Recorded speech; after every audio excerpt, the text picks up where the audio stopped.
Croeso Osian. Hello, hello. How are you? Very well. How are you? Not too bad. Like I say, it's very, very warm back here in Wales. So, apologies if I have something of a glow about me this evening. But I like to It, think it's just my personality. it's that, and well, it's a lovely sheen. So it's coming off very well on my end. So, but great to have you here, and I appreciate your time today. You're a Welsh multi-talented actor, if I may say so. You've got a I mean, range I of mean, voice you work. you can say it. If I I if I say it, then it's egotism. will let you say it. I am a jack of many trades. Maybe Yes, that's the safest way to put it. I agree with you because I've been looking at your profile, and I'm on your spotlight, which I hope is up to date. Oh. But what stood out to me, apart from all of your voiceover work and your animation work, you've done stage plays as well. I have, Blackadder, yes. Blackadder stood out to me. I was like, I used to love that so much, and when I saw that, I was like, no way, you've done Blackadder Yeah, stage so plays. those were brilliant. So I think I did my first one about I think it was about 10 years ago actually. So it's an amateur company called Everyman in Cardiff. Held in very high regard, and they hold well, they have been holding every year. They haven't held it this year, first time in about 40 years, I think. But they would do an Everyman Open Air Theatre Festival. So they had a grandstand for the audience. So no matter the weather, of course, us being in Wales, the wonderful stereotype, usually it tipped it down. Yeah, But the audience were always undercover. So they had a grandstand to sit in. And then we, the actors, would be out in the open in Sophia Gardens in Cardiff, so right in the middle of Cardiff. And we would, they put on a whole festival, a series of shows. You had a Shakespeare play, you had a musical, you had a straight play, and you had the light entertainments. And yes, I was a part of that first one. So we did Blackadder 2, yeah, where among various other roles, I got to play possibly Rick Mayall's most famous role. I got to be Lord Flashheart. that's Somebody amazing. trusted me with a whacking great cutlass to come through the audience, pretend to headbutt people. I was throwing myself with reckless abandon. There was a bomb involved, not an actual bomb. Thank God for that. But it was brilliant. Year after then, we did Blackadder the Third, where I got to be one of the actors in that famous episode where they would always go, somebody would say, Macbeth, hot potato, walking straws, Puck would make amends, and tweak your noses. Because, hey, everybody loves superstition. Then, a few years ago, we did Blackadder Goes Forth as Yeah, well, where I got to yeah, play actual Stephen Fry, playing General Melchett, yeah. which was amazing. And it was a complete secret at the time. I also got to play Lord Flashheart in Blackadder Goes Forth as well. Yeah. But we kept that completely out of the we kept it out of the program. We didn't talk about it in all the social media stuff. I didn't even tell my own wife. And I think she knew something was up, because normally I run lines with my wife, because Yeah. it's much easier to run lines when somebody's saying the other lines at you. But I thought, no, I'm going to try and keep this an absolute state secret. And yeah, she had no idea, thankfully, and it was beautiful. That's amazing. It was a absolutely mental quick change, because it was happening just before the end of the first half, where I had just come on after doing all sorts of other changes. And then you'd run back, and then it's like, okay, fine, you're getting this thing on. Get this gauntlet on. Get this gauntlet on. We're going to spray paint your moustache. Get the hat on. The hat already had the wig involved. And then you just had to run out. I'm surprised I lived through it, and that other people on stage lived to tell the tale. I would love to see it. Like I tried to look on YouTube. I think there's a couple of clips. I don't know if I could find any of yourself, but I No, wish there was a that's way the wonder of that's the wonder of live theatre. You gotta be there. I know. You gotta be there, man. Yeah. Well, what's some of your favorite kind of? Is that would you say that's one of your favorite kind of acting to do, live stage play, or because it sounds That's off the almost off the cuff. I know you got your lines and everything, but you play to the audience and what happens there and then as well. Well, that's the thing. And, most actors will give the same answer as well. It's really interesting how you feel in different mediums. Because, like you say, when you're doing a stage play, yes, there's a lot to remember. You have to know all your lines. You have to hit all of your marks. You've got to know where you're going on stage. You've got to make sure that you are interacting with everyone else. Of course, that happens in all forms of acting. That's kind of one of the tenets of the thing. But you are also doing it for an audience. And when you're doing a comedy, for example, that's even hard. Well, I don't want to say harder, but it's even more interesting because, of course, you have lines that are meant to be funny. And if you get it right, you will know that you've got it right because people will react.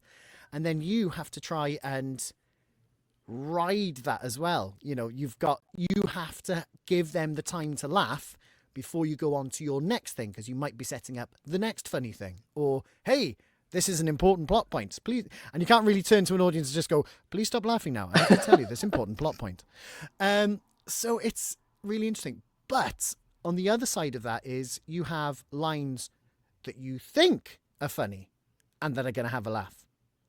And then nobody does. Yeah. And it might just be because the audience are thinking something else. Maybe somebody else has done something funny elsewhere, which is great because everybody's having a good time. But of course, then you're like, you can't let that throw you. You've got to make sure that you know which way you're going. Like, okay, we'll just carry on with this important plot point. If you'll excuse me, my booth is falling apart. There we go. Stop it. It's the wonders of homemade. Yeah, it's serving its purpose pretty well. Yeah. Hey, sometimes roughshod is best. But the other thing is lines that you don't think are funny at all, or just you don't expect a reaction, and then suddenly everybody's up in arms. There's just rapturous applause, and you're like, why? Yeah. What? But of course, then you've got to work that out. Sorry, I realise that I'm rambling in my answers, but no, that's it's good. So that's the thing with especially stage comedies is everybody's there for a good time, and depending on the type of play, like I absolutely love things like mischief theatre, so the play that goes wrong, which is a farce about an amateur dramatic company putting on a stage play. So anything that does go wrong, yes, it's been rehearsed to a T, but then you've got things that if they do actually go wrong on stage, they can play with that. They're all improvisers, and you're like, okay, they know it's gone wrong. We know it's gone wrong. Brilliant. Yeah. It's just a good time. Yeah. But then, of course, with everything else, like when you talk about television acting as well, or film acting on screen, that's just a completely different way of looking at it. Because, of course, if something goes wrong, depending on the type of thing it is, you can just cut, we'll go over it again, or you're just learning your lines. Sometimes you might just be learning your lines on the day. They might have adapted the script, or they've had to change something. So you're like, okay, this is the scene we're doing now. Go and learn this. You've got half an hour. Go.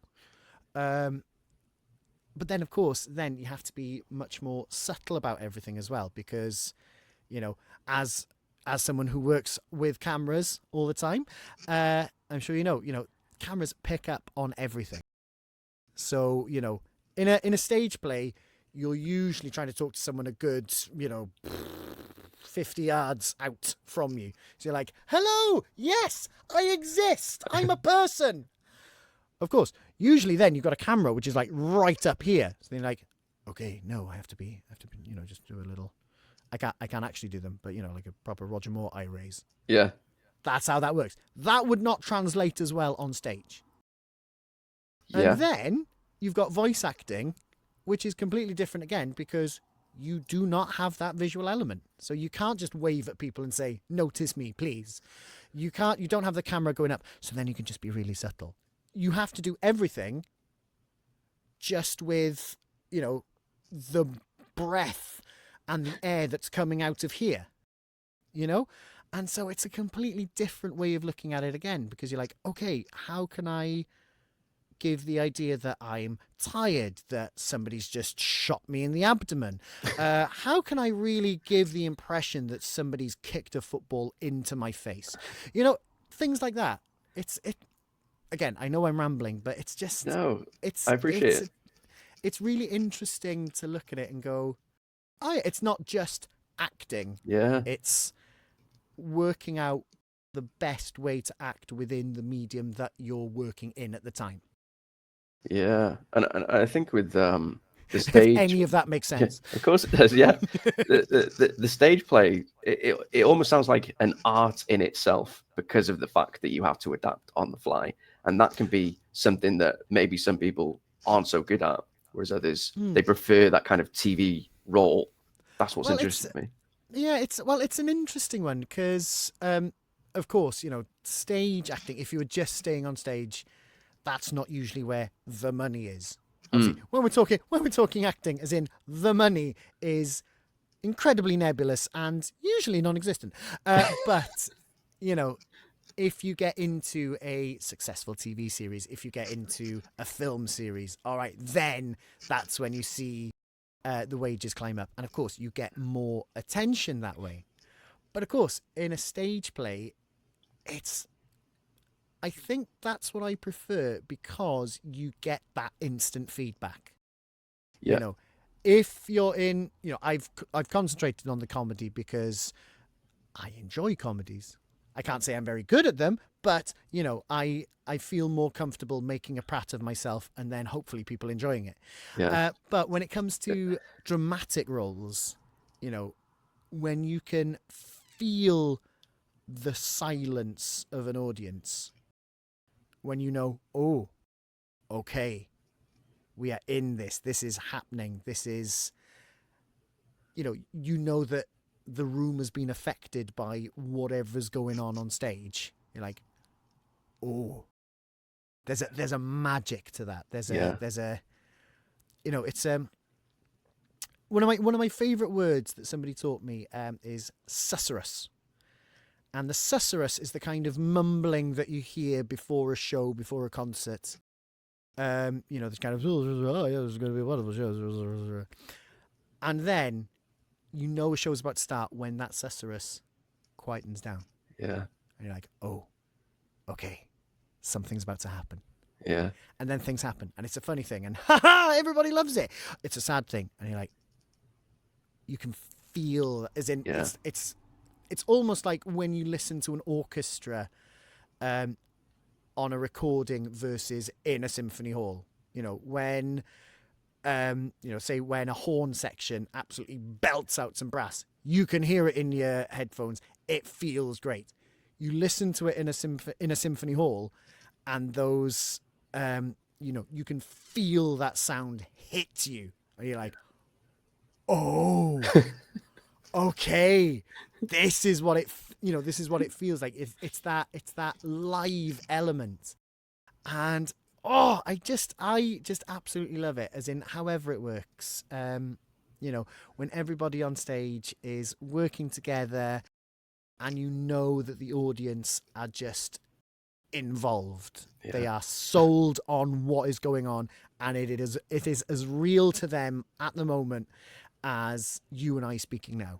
yeah, Yes! yeah. Love it, son! I think that's the appeal to people that go to watch the shows live. They want to almost be involved. They want to be right there with the actors. And of course, nowadays as well, you've got a lot of immersive shows as well. So you've got shows that do go into the audience, or the audience are part of whatever's going on.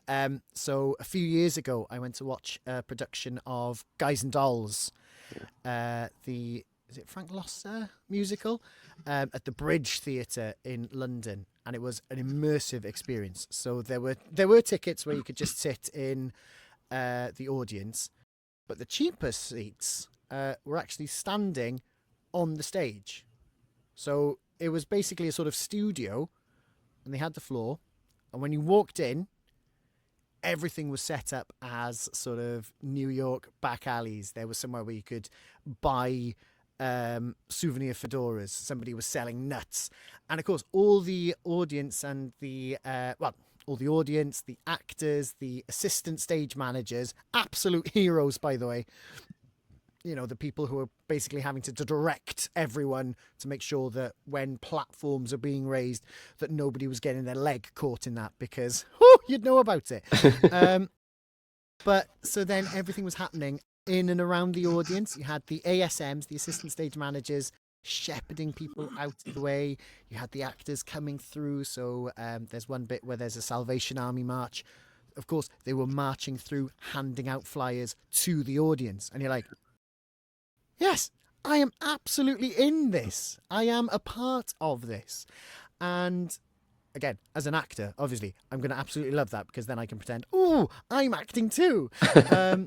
But, you know, it's a really big trend nowadays. People just going, ooh, yes, we'd like to be a part of this. Yeah. You know, stuff like escape rooms and things like that. You know, people might not think of it as a theatrical experience, but you get the right games master giving you the right clues in the right context, and suddenly you're in. Yeah. You are in a daring heist. You're in the middle of a zombie outbreak. You're on Alcatraz. Whatever works. You know, it's... People might not realise there's as much acting and theatrics around because they don't realise they're part of the theatrics nowadays. Yeah, interesting. That's probably a sweeping statement. I might just be saying that because I need to take a drink, which I will. Yeah. It is Yeah, water. I was I was actually going to bring up you made me think about those sort of zombie apocalypse events that they hold in like you these get big dark runs. forests. Yeah. And yeah, they're so... I've always wanted to do one of those, but never had the opportunity. Well, and then of course, in terms of games and stuff, you know, LARPing and stuff like that, you know, that is just playing an RPG in real life. That's right. It is playing your character's life. And of course, RPGs themselves and tabletop RPGs. Yeah. That is, in essence, a form of acting. Yeah. And, you know, you always get those very posh people. I realise I'm doing it now. I've got actor hand. I'm practically swilling a bourbon while I'm saying it. But of course, everybody says like, oh yes, acting is just play. And the thing is, it is. Yeah. You know, even when you're doing like really dramatic stuff, it's just, you get to mess around. Yeah.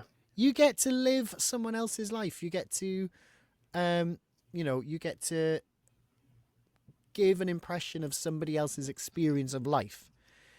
Even if you're playing that for laughs, even if you're playing it to absolutely break the hearts of every single person in that room watching with you. You know, it's all just get into play. Yeah. And it's a beautiful thing. So, you know, that's why I'm so glad you get so many, you know, high profile actors nowadays.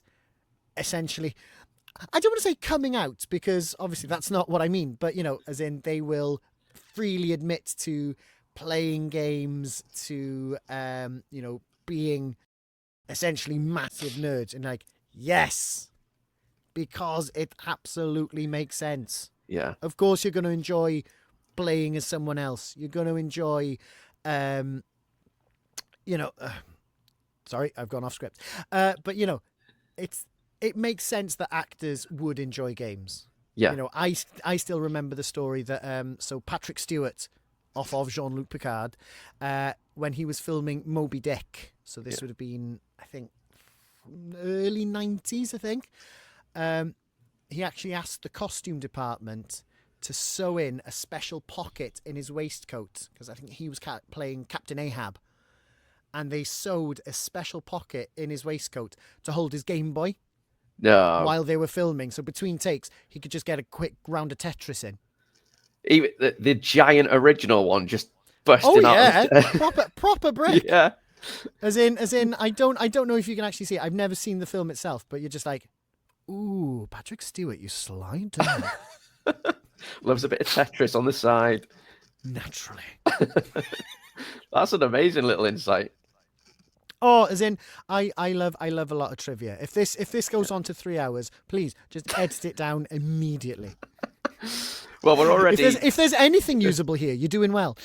I was going to say, well, I don't know if we're like 20 minutes in here, but I haven't even gotten to ask you your basic background. But I appreciate. The reason that I'm here. Yeah.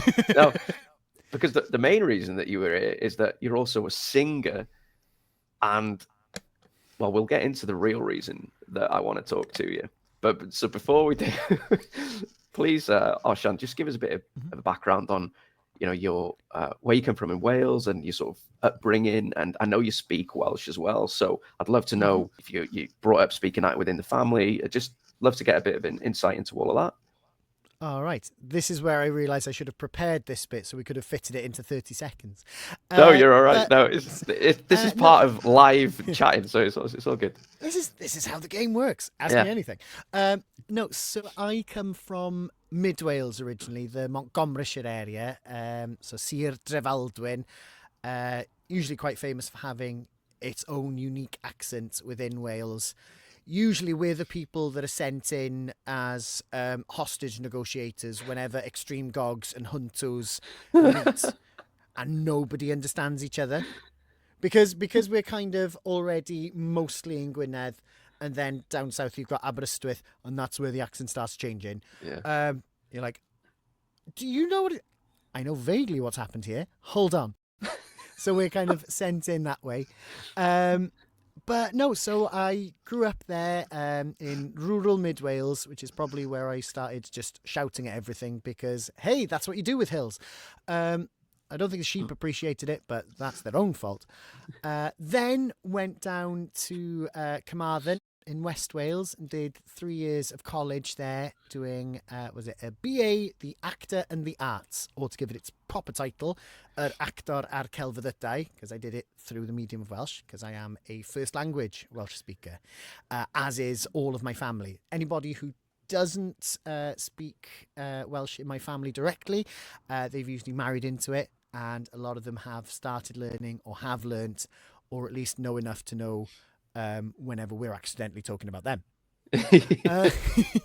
But no, so from there, after those 3 years of college, I moved to Cardiff because everybody heads for the bright lights of the city, where I had a look in and have been trying to top up on my acting roles. I joined with Cor Ekevin, or CF1, named for the original postcode in Cardiff that they used to rehearse at.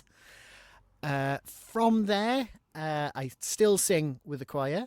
I managed to persuade them after 4 years. Yeah, 4 years and over 2 choirs, because the conductor of Ekevin also conducted my college choir. It was around that time, so it would have been about 2009-ish. It was just about when Civ 4 came out, Sid Meier's Civilization 4, and Baba Yetu had come out. And so I was like, this is amazing. We need to sing this with a choir. Eilir, for that is his name. Eilir, we absolutely need to do this with a choir. And he agreed. And then didn't do anything about it. And then I just kept reminding him for 4 years straight. And then in the end, I bought the copy. So we had to buy 2 copies of it, hard copies. I was like, right, Eilir, I'm going to buy these copies. I'm going to give you one just in case you want to do it, because you have said that you want to do this. I can be horribly pushy when I want to be. So apologies in advance. And then it just so happens that would have been about 2012. And Eilir, because he again is someone who's doing all sorts of things all at the same time. He'd also just been made musical director of the Llangollen International Musical Eisteddfod, which, as you know, is a huge deal. Yeah. You get choirs from across the world coming together to sing, recite, dance, all sorts of competitions like that. And as part of that, he wanted something to do with the opening concert. And of course, you've got, I think, there was an orchestra involved. There were choirs, community choirs, the whole shebang. And he just goes, shall we do this Baba Yetu then? Oh, okay, great. The thing was, and I'm still convinced to this day that this is actually what happened, that was happening in a fortnight's time from when he said. And at that point, I was the only person who had actually listened to this song, so had any semblance of an idea how the Swahili went. Because, of course, Baba Yetu is the Swahili translation of the Lord's Prayer. Yeah. And so I'm pretty sure Eilir only gave me the solo for Baba Yetu because I had some kind of head start with it. Yeah. But then it happened. We were on stage singing it. And, of course, you're there. And I'm there with a microphone in front of an entire huge pavilion of people with an orchestra singing Christopher Tin's incredible tune. And you're just like, oh, this is living the dream, innit? And then a few years down the line, so Eilir was still... Sorry, I realise I'm ping-ponging again. But a few years down the line in 2017, they actually had a video game influenced concert at Llangollen. And one of the guests for that was Christopher Tin himself. Wow. And so in the in the first half of the concert, there were lots of, I think they did the Tetris opera from Video Games Live. We all did Sogno di Volare from Civ 6, which is, again, absolute cracker of a tune. And then the second half of the concert was Calling All Dawns, which is the song cycle that Christopher Tin spun off from Baba Yetu. So all of the songs have little bits of Baba Yetu in them. It's a beautiful song cycle if you haven't heard it. And at the baton for that was Christopher Tin. And it was just such a good time. Yeah. So that's one bit of the singing. And then I also do a little bit of solo singing as well, of course, through the National Eisteddfod. So for people who don't know the National Eisteddfod, well, maybe you can say, Aaron, because I realise that I've been going on for a good 10 minutes. It might be nice to get another voice in. Well, yeah. So, the Eisteddfod is obviously a national competition in Wales where people can take part in singing competitions and poetry competitions, writing competitions. My sister's been part of things like that before, even though she's moved out of Wales now. But she won the Medal of Dysgwyr once upon a time. Yeah, because my family's not first language Welsh speakers, but she took Welsh at school, learned it fluently, became a Welsh teacher and everything. And nice, absolutely amazing. So yeah. Must be incredibly cheap for you. Or please tell me you at least get family rates. Do you know, I haven't had the opportunity to go. I know. And I suppose they're few and far between in Texas, to be fair. Yeah, perhaps. Yeah, I'd have to try and find some really cheap flights. It's like, yeah, I'll just pop over for the day. It's fine. I'd love. I time really zones would. are for other people. Yeah, I'd love to.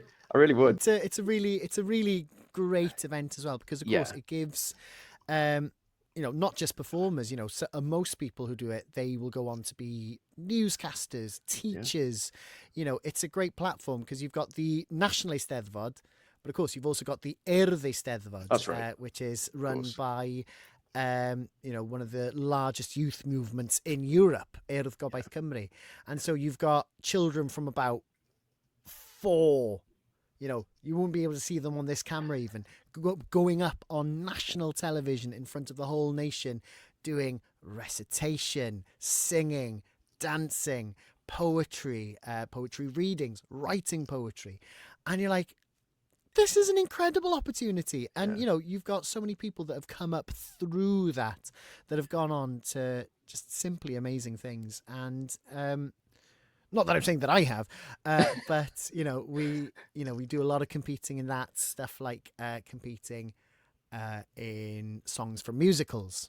Of course, being an actor, I love that idea of, hey, I can sing, but I can act too. Yeah. But of course, the most important part of doing it for the National Eisteddfods is that they have to be in Welsh. Yeah. Which means you have to get the songs translated. You could use a Welsh musical theatre song, but, you don't usually have a Waitress or a Hamilton or a Six in Welsh. So usually people will go out and seek the bards. But, that's a lot of people don't realise that poetry and the bardic tradition is still alive and well in Welsh. There's a weekly series on Radio Cymru called Talwr na Beirdd, where you get teams of bards from all walks of life. You'll get your Welsh teachers and everything, but you'll get farmers, you'll get nurses, you'll get just people who meet in a pub. Yeah. Creating teams of bards that then essentially have a rap battle almost. There's there's a series of categories or a series of themes that they need to do, and of course they'll then fight off, essentially slam poetry against each other. Yeah. It's like you've had to write 2 odes, you've had to write 2 limericks, and then there's someone in the middle scoring them all. It's insane to describe it, but of course in Welsh it's just like, yeah, that's exactly what happens. We chair someone every year and they get a fancy chair, and then they have to be a part of a big ceremony where somebody holds a giant sword above their head, and if the audience doesn't say that there's peace loud enough, everybody's well within their right to lop that bard's head off. I can imagine that's how we settled disagreements hundreds of years ago. It's beautifully insane, and I wouldn't have my country any other way. Yeah. But yes, so sorry, I realise I'm going wildly off track now. No, but we'll steer it back. Yeah. So with the translation things, of course, I remember listening to a song from a really obscure musical, or didn't really do well in Britain, called My Favourite Year, and there was this beautiful song. I was like, oh, I want to do that in the Eisteddfod, but there wasn't any translation of it readily available. Everybody was competing with your Les Mises. There was songs from Jekyll and Hyde. Everybody sang the same song. You'd go to a preliminary competition and you'd hear the same song about 15 times. Those poor adjudicators. But then I heard one, and then I thought, oh, no, I really like this song. I really like how it sounds, and it's completely different to the type of things you'd normally hear. Maybe I should try translating it, because there isn't one. So I just went at it, forgot about it for a bit, realised the Eisteddfod was coming up, and going, oh, I've got this one halfway. I should probably finish it. Finished it, and then I think I managed to come 3rd nationally with that song. I was like, oh, well, that's pretty cool. Amazing. Let's just carry on with it. So then, yeah, just carried on translating songs from musicals.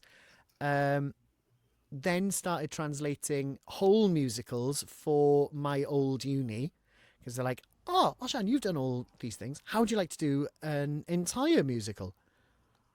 I have no idea. This one took me 6 months to do. Give me a weekend. We'll see how it goes. And it was Jason Robert Brown's Songs for a New World, which is beautiful. It's a song cycle, so it's not a musical in that way. It's just 4 performers, and they're all songs based on the theme of a new world. So whether that's the actual new world, so sailing across to America, or a turning point in someone's life that makes it a new world. Yeah. And then I just sat down at the computer, had the weekend, and then by the weekend I was 3 songs in. So I was like, looks like I'm doing this then. Yeah. And then, just went from there. And then, sorry, I'm doing and then. Sorry. I will let us get back properly on track. Otherwise we could be here till next week.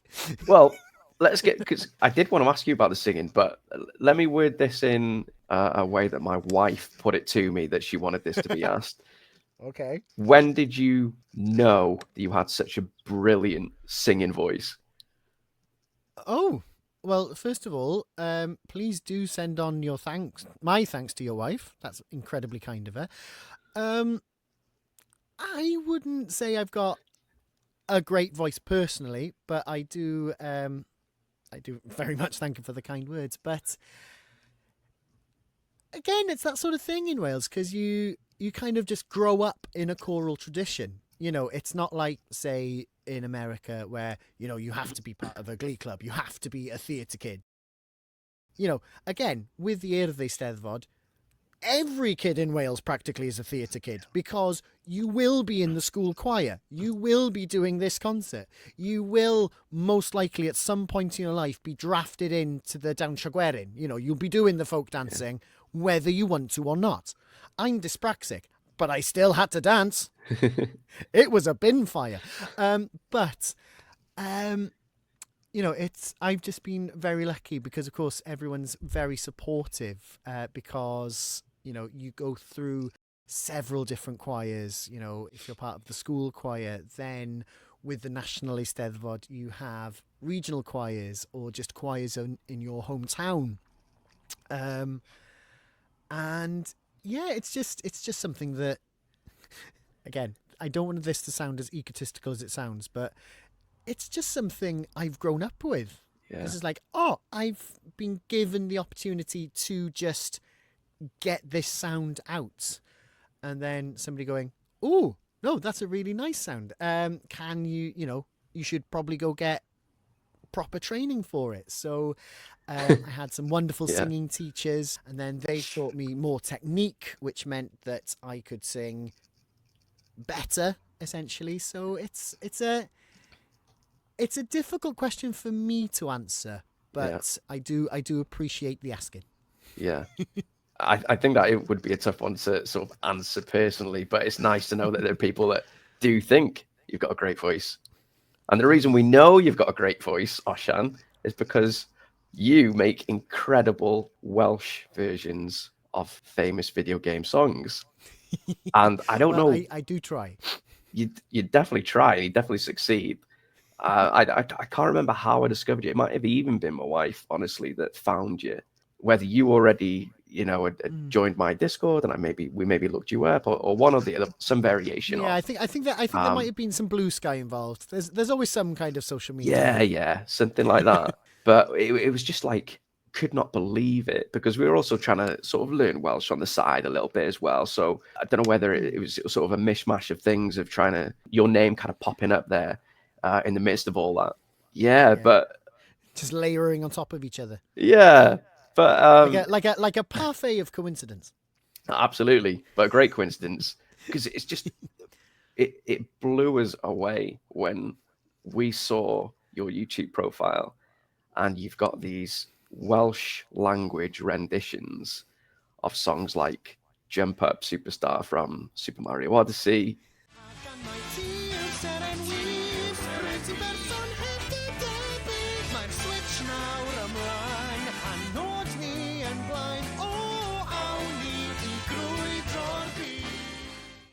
And the amazing Peaches song from the Super Mario Brothers movie, which of course was sung originally by Jack Black, who played Bowser. Bowser the King. I it's hard for me to pick out my favorite, but I think that probably is it, for the sole reason that it really does sound like Jack Black singing in Welsh. Each pan thou talc yn caled y graig, ti fydd fy ngwraig. Heo, Peach, Peach, Peach, Peach for Peach, Peach, Peach, Peach, Peach for Peach, ruin dy gareg. It is just incredible. Thank you very much. And the other one that stands out, do you know what? They all stand out to me, but I'm a sucker for Sonic Adventure as well. And that Live and Learn is just fantastic. And not just for the fact that the song is great, but it's also the little things, the graphical effects that are in the video itself, with all the like, if you've played the game Sonic Adventure 2, then you'll know the level transition effects that come in, like as if the title of the level, the stage is there, and you've used that to put lyrics on the screen. Or like when you start resume a game and you've got the character and a little recap of events, and the lyrics are scrolling up, and they're just the subtle little things that just enhance the whole thing and make it more than just a Welsh language version of a song. It's so much more than that.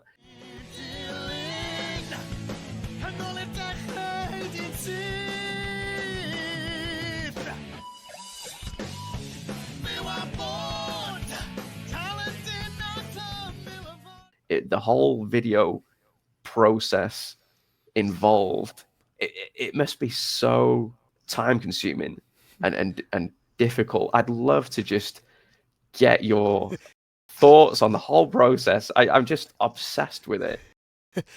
I think the safest way to put it is there's a reason there's only so many videos out there. Yeah. But thank you very much for saying that. As in, that's the first time I've had full-on feedback like that about it, and thank you for noticing. I thought, if you're doing a video for something, and of course, normally when anybody puts a video up on YouTube and involves music, it's just the green screen. As you can see, I have no green screens. I hardly have room. So Jump Up Superstar was my first video. So that was during lockdown, actually. So that was the first time, I've always wanted to be a voice actor. I've always wanted to do stuff like that.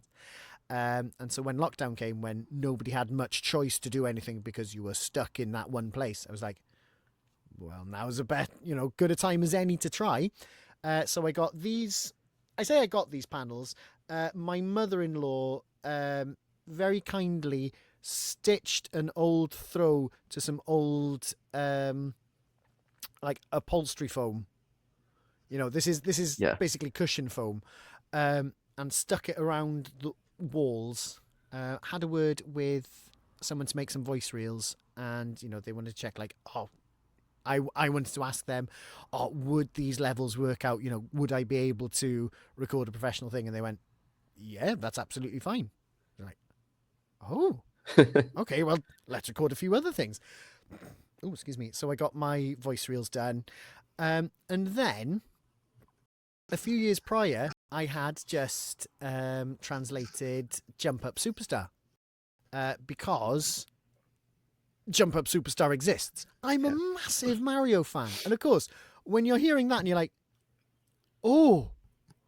And again, it happened a few times when I was singing stuff with the choir. My first thought was, this needs to be Welsh. Yeah. This needs to happen. So I just, did it just to get it out of my system, wrote it down. Then, lockdown, set up. I had a microphone. I had a booth. Oh, go on then. Why not? So I recorded the whole thing. Had to bring it down in pitch because obviously it's much too high for me. Completely forgot that there's 2 to 3 key changes in it. So it actually ends up back in the original key. So it's not my finest work. But then, of course, you're like, oh, well, I need to put it out. I can't film it here. So I thought, well, I might as well just do a lyric video for it then. Yeah. And at the time, I only had the very basic Canva subscription. So I had to just try and work with whatever Canva could give me, which was very little. So that got made. Just to come back to what we were actually talking about and Live and Learn, by that point, we had a fancier version of Canva, which meant that I could do a few more transitions, stuff like that. And I just got into the habit of putting a theme on everything, or, just like making it fancy. So I thought, well, most of the lyrics are already in Comic Sans, so I don't have to do anything fancy with the font. Great. But then I realized, oh, yes, I could put the lyrics into the transitions because, of course, they were maybe not necessarily groundbreaking in 2002, but, it's like, oh, look at that, and everything's bouncing at you, and then whoosh, it's gone. And you're like, but that's easily replicated nowadays in the, horrifying future world of 2024. Okay, brilliant, let's do that. And so, yeah, it was just a case of I can be very, very pedantic when I need to be. So it was basically a case of, when you had like transitions over the world map for one bit, I had to try and work out where the belt stopped when I was getting the next set of lyrics up so that it would look seamless. And of course, you've only got that, so little left. So it's just like, okay, fine, I'll just move it a little bit. No, it's not quite. And yeah, it just took ages, but I'm glad to see that that anality paid off. Absolutely, yeah. I think, like I say, if you've played one of those games, for example, I used to be obsessed with Sonic Adventure. So in this case, Sonic Adventure 2, you just immediately recognize everything. So any fan is going to understand immediately. And that's what's so appealing about it. Well, that's the thing, it reminded me. So my friends had a Dreamcast. So, of course, it was the only Dreamcast in the village. So everybody would pile in to my mate's bedroom and we'd be watching it. It's like, oh my gosh, this is incredible. And all my friends are metalheads as well. Yeah. They were all absolutely into that soundtrack. So I really want to do it. One, because I love it. Two, my own wife loves, that period, that time frame, that scene. And three, it just really reminded me of my childhood as well. Because you're like, yes, this is an amazing song. Yeah. Why not? Do it. Yeah. How long does it sort of take then, roughly, to do a song? I know that clearly it takes a long time, but to do one song, how long is that whole process? Well, that is a very good question, because usually it depends on the song. So like I say, the first time I did it for Jump Up Superstar, I was just doing that for a laugh. So, it took a good few months because I was just kind of working on it as a hobby. Yeah. Whereas, other songs I've done, so I think Peaches, from first hearing it in the film, realizing this needs to happen, to getting everything out, I think that was about 2 weeks. Yeah. Just because, of course, what was handy there was the original lyric video for Peaches was incredibly simple. Yeah. And two, the lyrics are, comparatively incredibly simple. So you're just like, great, let's get that done. Let's get it recorded. I was just working at speed for that, because you're like, okay, I've got to capture this zeitgeist. I don't know how long this is going to be big, but I absolutely wanted to put it out in Welsh, because I was seeing, of course, what with it being a film as well, you were seeing the French version, Spanish version, Japanese version. So I was like, okay, I can actually get on time with this for once. I can actually jump on a bandwagon while it's speeding. Okay, let's do this. And I did that and then recorded it. Had to very, very roughly chop it together. It's practically a jambalaya of a thing. There's no refinement to it whatsoever. Please don't actually go into it, with like proper expensive headphones. It's, once again, a complete skip fire. But the fact is, I just wanted to put it out there, and it did. And I've always loved Jack Black. I always thought that he would make an excellent Bowser. When you just see a list and like, Chris Pratt, yeah, I can see that. Keegan-Michael Key is Toad. Okay, yes, he's a good actor. But when you see Jack Black as Bowser, you're like, yes. Yeah. Why has nobody proposed this before? Yeah. This is absolute perfect casting. And of course, we didn't know that he was singing. So then he sang, and you're like, yes. This is possibly the most Bowseric thing that they could have done without actually expecting it. Yeah. Because, again, not to get too philosophical about the whole thing, but, Bowser as a character is incredible because, yes, he's the bad guy. He is quite literally a fire-breathing dragon turtle sort of thing. But he's also a massively doting father and something of a klutz. Yeah. And you're like, but it all makes sense. So of course he's going to have this, he's going to have a piano in the castle that he just noodles on like some kind of, like some kind of emo. like some kind of Jared Leto-y sort of thing. He's like, yes, it's a perfect, egotistical villain thing to do, but also showing that you do have a softer side because, you're trying to kidnap Princess Peach, but in Super Mario Odyssey, he's kidnapping her to marry her. Yeah. They're honourable intentions. He's not just taking over the kingdom by, pillaging and, just throwing her into a lava pit, which is probably the easier way to go. He's like, no, I want to do this legitimately in the eyes of some higher power. Yeah. Let's sing about it. And I realise I've gone too far in one direction here. No, so that's why that happened. And again, it was just that wanting it to be in Welsh, just going like, okay, how would you get these lyrics done? How would they sound in Welsh? Would they still make sense? And it's a really interesting process because it's not necessarily a straight translation. Because, of course, if you were translating something directly, then if you've got an idiom in there, you're already falling flat on your face. Yeah. Because idioms, as a rule, don't translate. Yeah. But then, of course, you've got the rhythms then. If you were to translate straight, then things won't land in the same place. Or, when you bring the melody into it, that'll bring its own accent, where the stress is in a word. And if you translate it straight away, then the word is going to go in the wrong place. That sort of thing.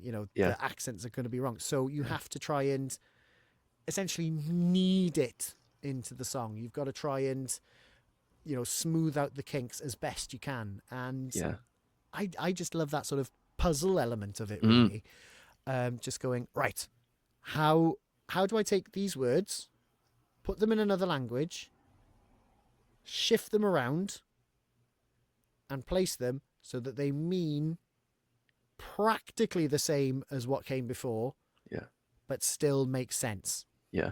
And it's, there's just a lot of there's a lot of metagaming to it, essentially. There's a lot of so you've got to start off with the words, then you've got to go with the melody. Does it run? Yeah. Okay, it doesn't. Does it go with the rhythm of everything? Then you've got little tiny flicks like when it comes to a musical or in things like Jump Up Superstar, you've got references to dimensions. You've got references to things that happen in the game, like we can zoom all the way to the moon because that's what's happening. So, right, okay, how can you get that and get that that internal half rhyme of zoom and moon in Welsh while still making sure that the whole thing makes sense? Yeah. There's a lot of little tiny bits to get to it, but that's the bit I love most. That's the sort of that's the drive. That's the Chachapoyan fertility idol in my Aztec temple, my Mayan temple of translation. You're just trying to throw out the correct amount of sand to make sure nothing sinks.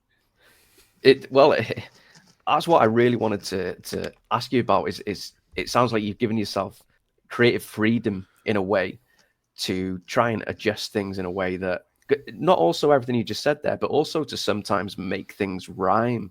So, some of the songs that you've got like a graig and then Van Graig, is if to like call in to turn Peach into his wife. So subtle difference, but meaning effectively the same thing as what the original song was going for. Well, there's that, but also you just have the actual limitations of language. Yeah. Hold on, I'm trying to remember the English lyrics. Princess Peach at the end of the line, "I'll make you mine." Yeah. But then you're like, "I'll make you mine." VCPAT, and you're like, doesn't really fit. Or TV Fy Ngwraig, "You will be my wife." Okay. Yes, that makes sense because that's what the song is. That's what he's trying to achieve. Yeah. Then you hit the wall of gwraig, wife. One of the only words in Welsh that actually rhymes with gwraig is craig, which is rock. So you're like, okay, but then end of the line. end of the line is an idiom. It's a saying. Doesn't work in Welsh. So, okay, what can we do? Ooh, hold on. It's rock. Okay, maybe we can do something with that. Let's think. Ooh, talcen caled. So talcen caled is like the hard surface of rock. A lot of that's usually a sort of North Walian thing, talcen caled, because of course, quarrying tradition, you'd get that hard granite in the slate quarries. So you're like, okay, talcen caled, we'll just have to extend that idiom a little bit in Welsh to talcen caled y graig. That means you've got your rhyme, which means then you've got that couplet of Peach, pan thou, talcen caled y graig. Because, of course, Princess Peach you wouldn't be able to use either, because that's 3 syllables in English. Whereas in Welsh, it would be tywysoges Peach. And as you can see, that maths does not work. So you're like, okay, I can't use princess. That means I can use that one. That means I've won I've won 2 syllables back. And there's just that sort of constant push and pull going, okay. Because, again, just to go back further again. So when I did that first translation of that first song from a musical, I was going over everything with my music teacher at the time, Gareth Rhys Davis, absolute wonder of a man, beautiful human being. But he instilled in me the importance of not adding syllables, because the composer, the lyricist, everyone, when they were writing that song, had a particular idea in mind, and they gave it that amount of notes, they gave it that specific melody, and they put those specific words on it.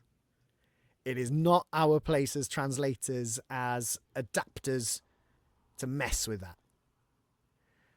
So then, of course, that means you're just putting yourself another layer of technicality onto something that's already pretty much messing with your head. So you're like, okay, I need to make sure that everything makes sense, that it approximates to what was originally there. If it can't approximate to it, I need to find where I can shift things. Does it just mean that it goes into a different place? Then you've got to make sure, yes, the melody, yes, the rhythm, yes. Does it all fit together? Where's the accent on this? Where did the composer want a specific word or to make an impression? Because it's very easy to just turn words in Welsh, words in English into Welsh, but they won't land in the same place. So you're like, maybe you're accidentally really putting an emphasis on the something, and you're like, that's not an important word. Yeah, it's just there to link 2 ideas or stuff together. So when it came to Peaches, of course, in the chorus of Peaches in English, it's just peaches, peaches, peaches, peaches, peaches. And it makes sense. But I thought that sounded a bit weird in Welsh, because, of course, peaches is an English word. Yeah. And I don't think she would have had that nickname if it was Welsh. So then it was Peach that I chose, because that would be her name. And you're like, oh, Peach. So we'd have to just fill in that gap. So like Peach, yeah. Like in French, I think it's Pichu, Pichu, Pichu, Pichunette, because it's Pichunette that he uses as that. So like, okay, so they've taken some license. I can take some license. And I thought just repeating yeah, Peach, though, would get a bit weird. Peach, yeah, Peach, yeah, Peach, yeah, Peach, yeah, Peach, yeah. Is odd. So it's like, so what I go with is Peach, yeah, Peach, or Peach. I can't actually remember the sequence. I'm pretty sure it changed when I had to obviously chop it very quickly together. Yeah. But, Peach, yeah, Peach. So yes, Peach, the Peach, E. So my Peach. So it's like, yes, taking ownership, because it's giving that same idea.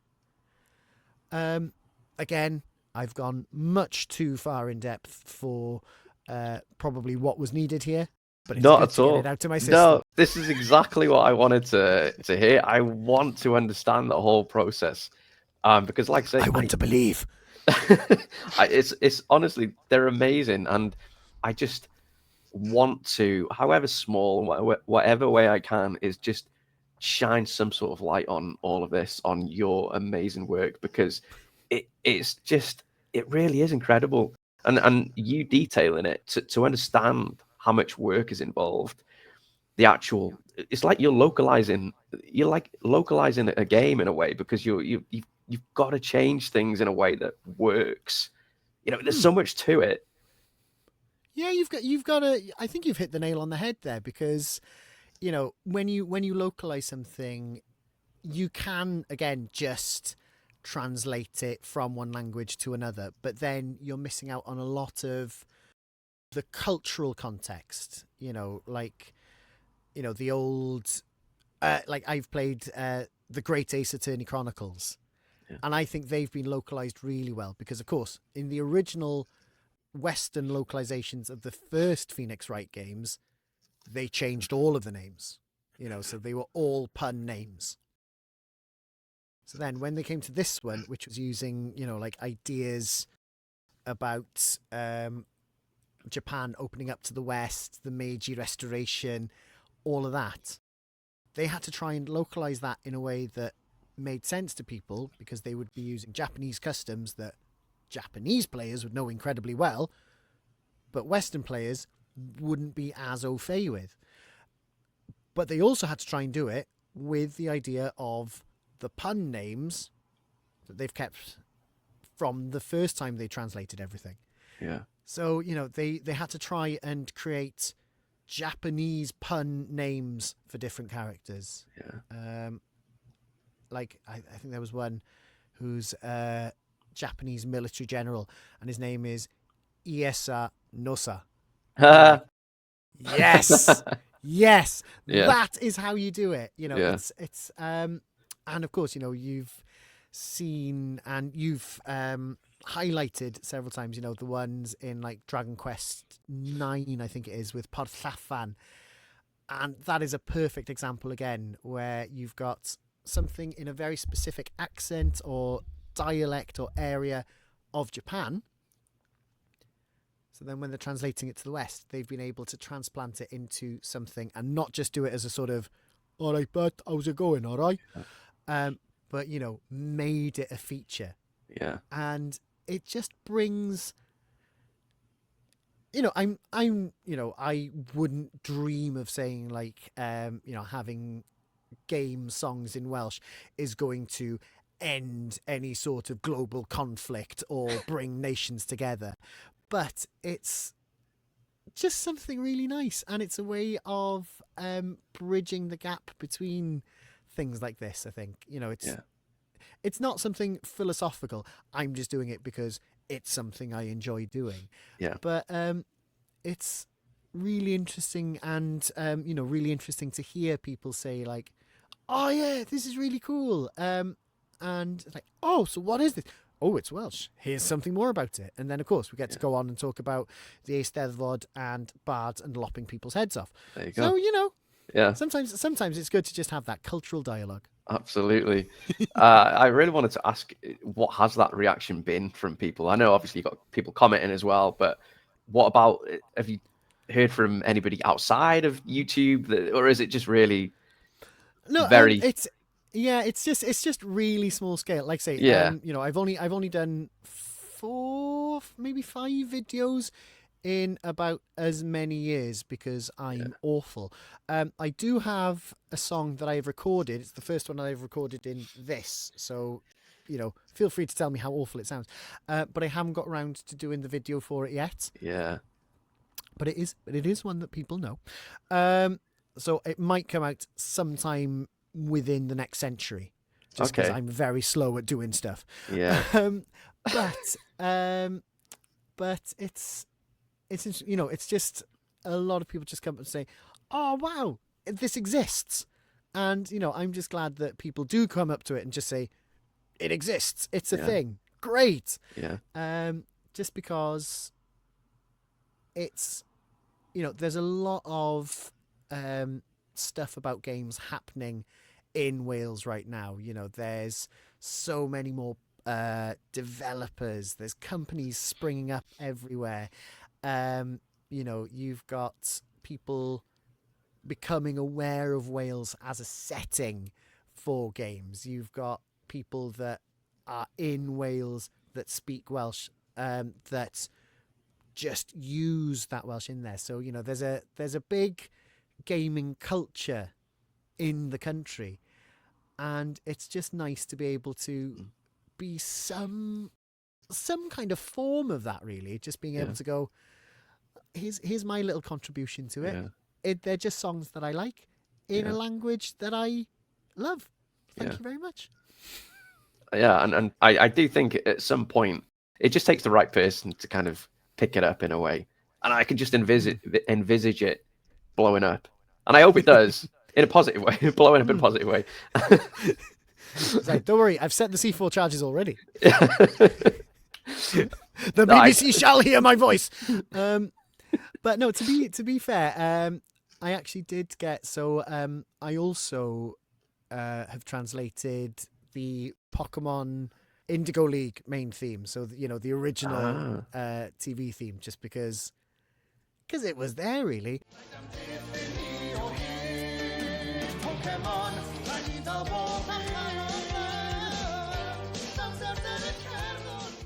That actually got, like, a snippet of it got some airtime on Radio Cymru as well, because it was around the same time that Ash Ketchum had become Pokemon Master, and then was essentially retiring from the cartoon. So they wanted to talk about Pokemon, and they're like, hey, you've done a song about Pokemon, you probably know stuff, come and talk to us about it. And so I got to go on, and they played a little snippet of that as well as I was coming on today. Oh, thanks, guys. So at what stage? At that stage, then, had you posted any other of these, like Jump Up Superstar? Was that already up there? Yeah. So again, really, it's just been very slow and steady, because I'm not a streamer. I'm not an influencer. As in, I've only recently understood how Instagram vaguely works. I'm the same. But honestly, it's just like social media. Mate. I remember when I had a 3.5-inch floppy and it sounded worse than it did. But behave. It's a family show. It's a floppy disk, children. Ask your doctor. There was a word missing there.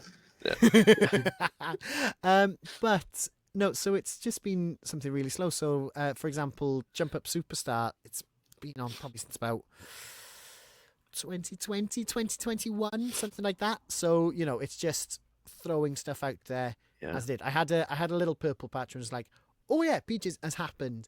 I think just before that, I decided to make a little snippet of the Super Mario Brothers Super Show theme, because it happened to be in the Mario Brothers movie's teaser trailer. So I was like, oh, go on then. I'll just throw that together.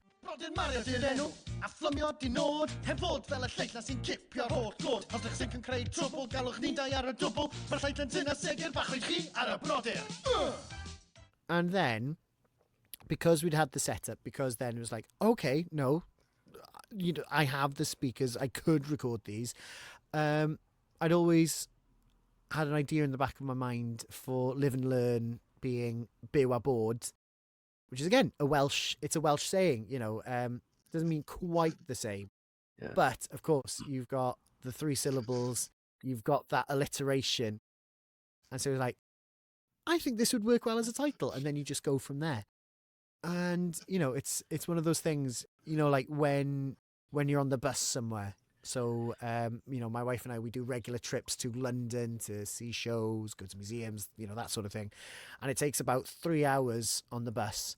So after I've put my Switch 2 down for a bit, I just kind of go on my phone and then go, oh, okay, well, I've listened to this. I've heard this off of Lord of the Rings, or, oh my God, this game's come out.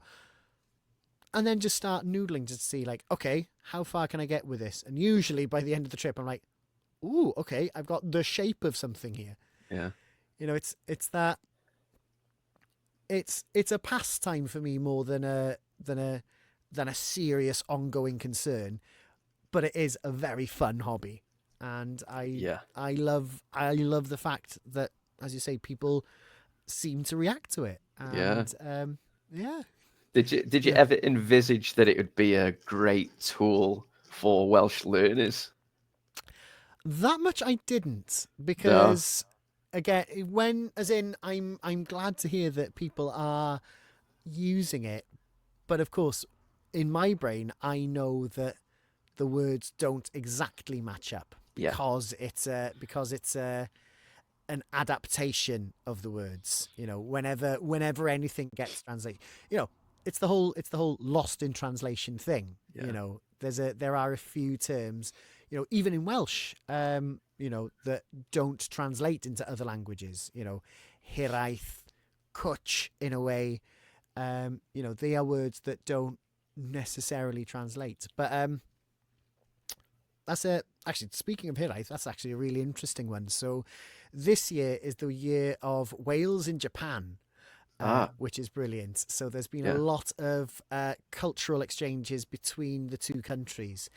And I was lucky enough, because I've done a lot of translations for musicals for different people.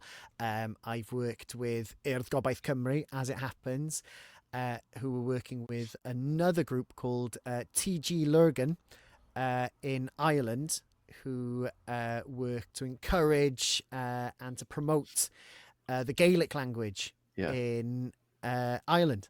Yeah. And we've done a lot of collaborations on Gaelic Welsh translations of songs. So we've done things like Adele's Water Under the Bridge. I think we did The Killer's Human. The first one we did was The Weeknd's Blinding Lights. And so they had half the lyrics in Welsh that they asked me to translate, and then they had T.G. Lurgan do the other half in Gaelic. That's really interesting. So cool. But from that, somebody put my name forward for translating a song from Japanese into Welsh. And it's a really famous Japanese song called Furusato. And Furusato, if you were to translate it literally, would mean sort of country village or country home. You know, it's a kind of rural area. But in Japanese as well, Furusato is one of those untranslatable, you have to get a lot of words together to try and string a meaning together words. So Furusato is a sort of longing for somewhere that doesn't necessarily exist, or may not ever have necessarily existed. Yeah. Very similar to hiraeth. Yeah. So it was really interesting going through that song, going, okay, Furusato means this, but also means this. How do you square that circle? So I translated Furusato in its literal form as fy hen filltir sgwâr, or my old square mile. So a filltir sgwâr kind of happens in English, but not much. So the square mile is the place you grew up, your hometown, your home area, because of course you're in Wales. You're not necessarily, you know, we lived 7 miles away from the nearest town. You couldn't really call it a hometown. But you know, you had that square mile around you of your place, your area. And so in the first verse, I translated, so it's you know, talking about Furusato, so because every line would end with Furusato. And so I translated it as Hiraethiw naf am fy hen filltir sgwâr. So, of course, then you're like, okay, I can talk about the filltir sgwâr. I can give an idea to the Welsh audience what that means in the song. And then in the last verse, I managed to translate it as hen filltir sgwâr fy Furusato. So you've got that absolute link between the square mile and this place that you long for that may not exist. Yeah. And again, it sounds like me too to my own home, but I was just very proud of being able to go, right, hopefully I've taught whoever's listened to this song And I was really lucky because the song was actually recorded by Owain Rowlands of the Royal Welsh College of Music and Drama and Sir Bryn Terfel, the world famous bass baritone. I was like, he's singing my words! He's singing my words! But, just being able to give that audience then the idea of a cultural exchange. Just being able to go, right, this is a word in this language. Now you know what it means in this language. And, just being able to share that. And just to bring everything full circle, hopefully I've been able to do something a little similar to that with the game translations, because I absolutely love games. I absolutely love Mario, Sonic, the whole thing. The fact that there are songs to be sung. There are songs to be sung. This is getting massively prophetic now. I'll just be. It's the mid-Walian in me. It's going to be like the white collars on. Ladies and gentlemen, we are here to talk about computer games, and it shall be good. But no, it's that being able to share something that the world knows in a way that gives the best of your culture as well. Yeah. Just being able to share a little something with people in an idiom that they know or in a way that they know, but in a special way to you, being able to say, hey, look, this language is actually pretty cool and it does fit into cool stuff. Honest. Yeah.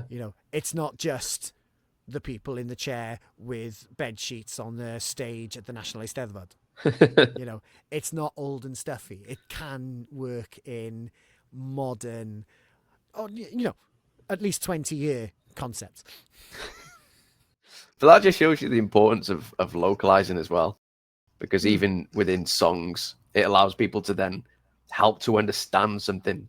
It's like you said, the great Ace Attorney, the Phoenix Wright games, they need to be localized in a way so that people don't know what's going on, or they're going to be unable to relate and attach themselves to whatever that is, whether it's a game or a song.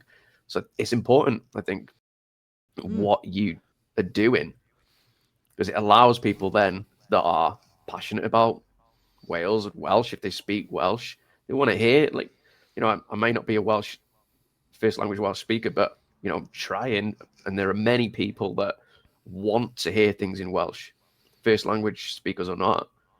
And if it allows them to sort of feel a bit more of a part of something, whether it is a hobby that they're passionate about, in this case, video games, then why not? You should have something that allows people to be drawn into something a little bit more. So I think what you're doing is really... Yeah.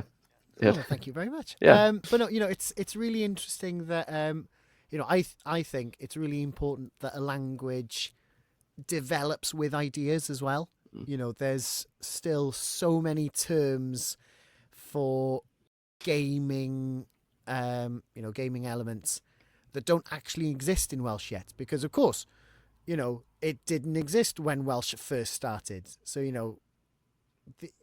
it'll still be an FPS for a first-person shooter, or we don't necessarily have a word for platformer, even like the genres. So I think it's really important that people keep an eye on those developments and at least offer ideas for them, because a few years ago you didn't really have a Welsh term for geek or nerds, anything like that either, which some would probably say was a good thing.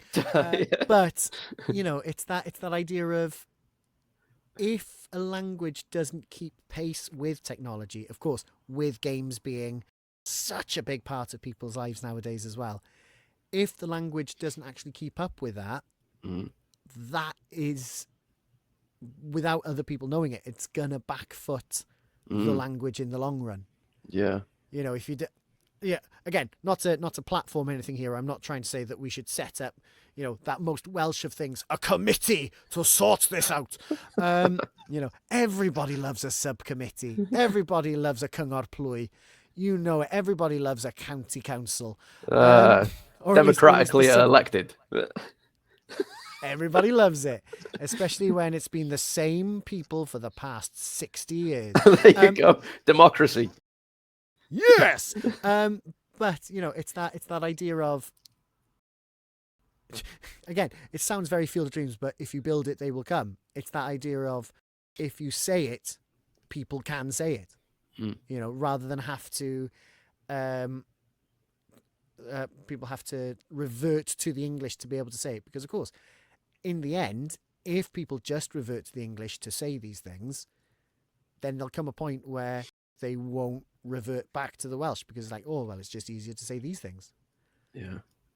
It sounds very sort of apocalyptic, very end of the world stuff. But it's that idea of, oh, we can make words for this. We can use these words. We can disseminate them. And then suddenly you're like, okay, that's how language works. Because language is fascinating. Yeah. It's versatile. Even when you're talking English, Welsh, Gaelic, Japanese, whatever, language is incredible. And the way that it adapts to things so quickly is just mind-boggling if you witness it happen.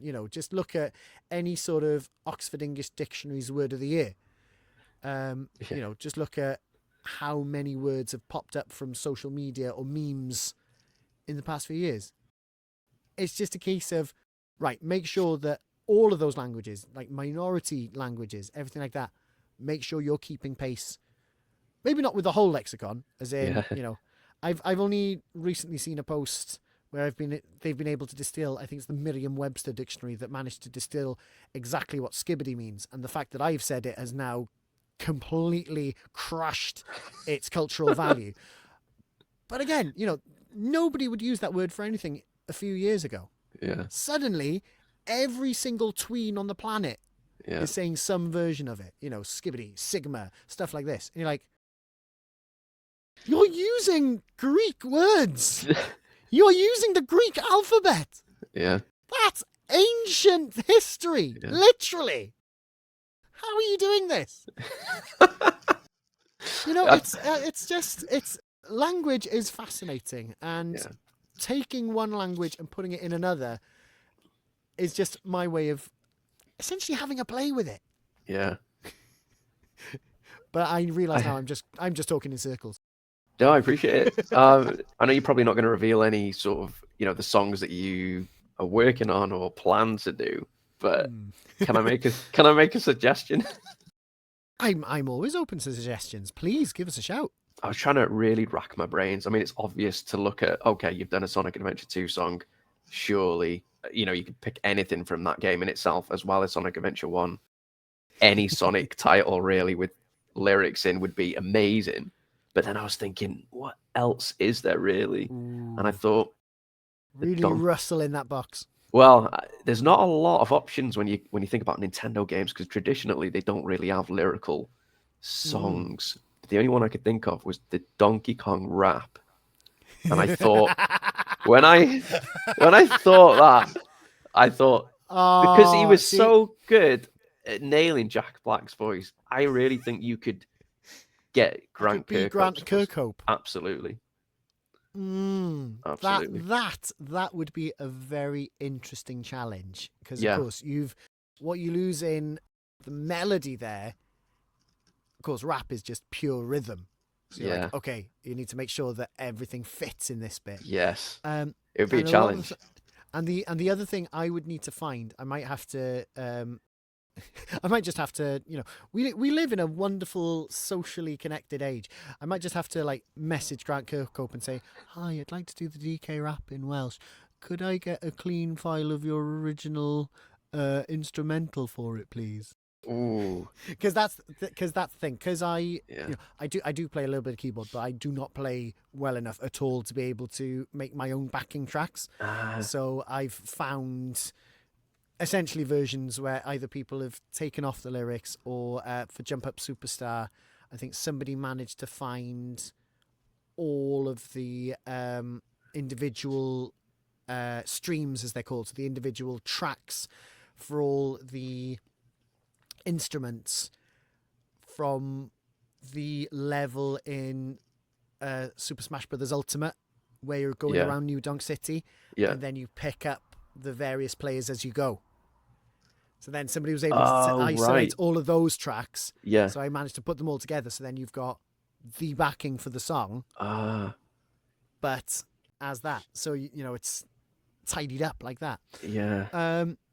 So if somebody out there, if you at home, have a clean instrumental of the DK rap, it is certainly something I would consider. I'd love to see you do that. And of course, Yeah. everything, we're recording this, just or less than a week before Donkey Kong Bonanza comes out. Mm. And of course, we know that Pauline is a major part of that, and she sings in that. And I absolutely love the fact that there is a song in that is based on the title screen of Donkey Kong Arcade. Yeah. Do do do do do do do. So like, well, that's going to happen at some point. Yeah. It's just fate.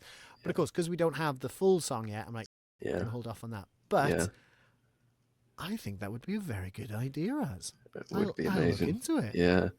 And of course, you got which I wasn't a fan of. I think the Smash Brothers games. Well, the Smash Brothers games did a different version of the DK rap. Mm. And yeah, that one's. I didn't like it. Not as No. It doesn't have the same effect. It doesn't have the same.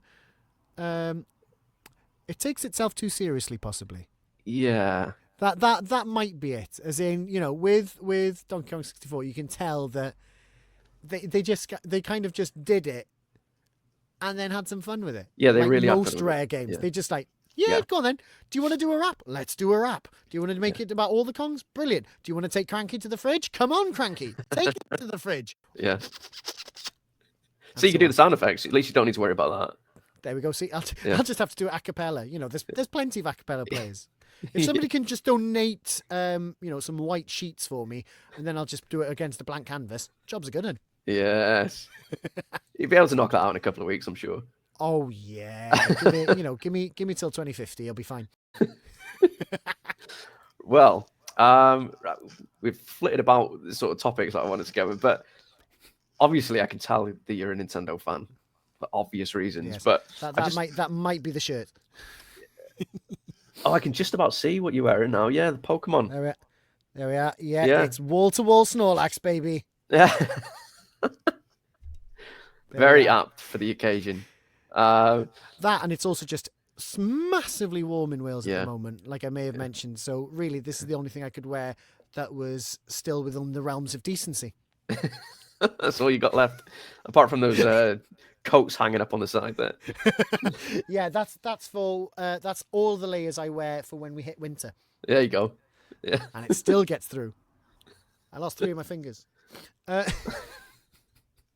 I'd love to know what your favorite games are then in general, sort of what you grew up playing, and just generally speaking, what your favorite games are. That is a very good question. So I grew up. So the first games that I played were on our family Amiga A500. Or it could have been an Amiga A501. So we had stuff like Fun School, and Fun School 3 is one I remember. I think we had Fun School 4 as well. Oh, you skipped number 2 then. I think we might have had Fun School 2. I don't think we had Fun School, but 3 and 4 we definitely had. Had a lot of time for that one. We had Zool, so that was great. So that was a ninja from the nth dimension, sponsored by Chupa Chups. So every level just had giant Chupa Chups lollipop labels everywhere. Amazing.